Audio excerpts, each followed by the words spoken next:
ప్రముఖ గాయకుడు సాయి చంద్ వద్దంతి ప్రభుత్వ ఆసుపత్రిలో బండారు శ్రీనివాస్ ఆధ్వర్యంలో ఘనంగా నిర్వహించారు. ఈ కార్యక్రమంలో సాహితీ కళావేదిక వనపర్తి జిల్లా అధ్యక్షులు పలుస శంకర్ గౌడ్ పాల్గొన్నారు. ప్రముఖ కవి జనజ్వాల మరియు మహానయుల స్ఫూర్తి వేదిక కన్వీనర్ గంధం నాగరాజు మాట్లాడారు.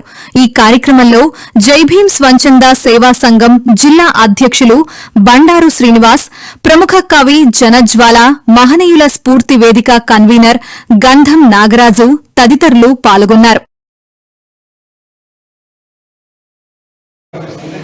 వారు ఏ పాట పాడినా ఆ పాటకు ప్రాణం పోసేటువంటి సాయి చంద్ గారు లేకపోవడం నిజంగా బాధాకరం. మరి జానపద పాటలకైతే వారు జీవం పోసినట్టుగానే పాడేవారు. వారి పాట వింటుంటే నిజంగా అందరూ కూడా మైమర్చిపోయేవారు.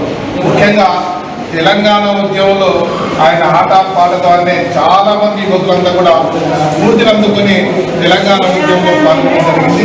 కీలకమైన తెలంగాణ ఉద్యమంలో కీలకమైన పాత్రలో మరి సాయి చంద్ గారిని కూడా ఒకరు వారి మద్యపానం లేకపోవడం నిజంగా చాలా బాధాకరం అనిపిస్తూ ఉంది. వారు పాటలు పాడితే సినిమా పాటలు కానీ జానపద గారు కానీ ఏ పాట పాడినా ఆ పాటకు ప్రాణం పోసినట్టుగానే వారు పాడతారు. అలాంటి గొప్ప గాయకుడు ఈరోజు మన మధ్య లేకపోవడం చాలా బాధాకరం అనిపిస్తూ ఉంది.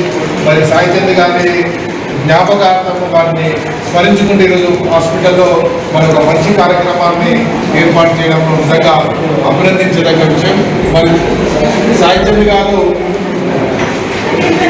చాలా సామాజిక నేత. ఇంతకుముందు సోదరుడు చెప్పినట్టు సేవలు అందించడం జరిగింది.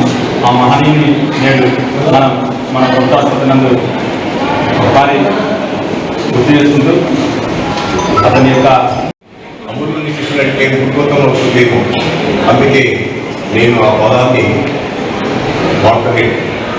15 సంవత్సరాల సాయి చంద్ నాకు పరిచయం, వాళ్ళ కుటుంబం నాకు పరిచయం. వాళ్ళ నాయన మంచి టీచర్, టీడీఎఫ్లో పనిచేసేవాడు. మాకంతా కలిపిందంటే ఒక గెలక్సీల భావాలు కలవాడు. రాము వెంకటేశ్వరరావు తాతాని 110 ఏళ్ళు ఆయన మందనేరు చనిపోయాడు. మా అందరికీ ఇక్కడ ఉన్న మాజీ మంత్రి గారికి కూడా ఒక రకమైన గురువే. యువలక్క వాళ్ళందరూ పాటలు పాడుతుంటే ఈ పిల్లగాడు ఒక పాట విని సరి చేసుకొచ్చా అది చేసా అని సరి చేసుకుంటే ఆ సరి చేసిన దాంట్లో నేను కూడా ఉన్నాను గర్వంగా చెప్పుకుంటున్నా. దాంట్లో తప్పేది. ఇకపోతే కొన్ని ఎట్లుంటాయంటే గద్దలు ఉన్నట్టు. గద్దలు స్వయంగా రాసిన పాటలు కొన్ని మాత్రమే. తెరపండ రాసినవి, గూఢాధ్యాయ రాసిన పాటలే ఎక్కువ పాడిండు, ఎక్కువ పేమెంట్ చేసాడు. అంటే కళ్ళ కప్పలు లేని గాయకుడికి జీవనం అని చెప్పడానికి.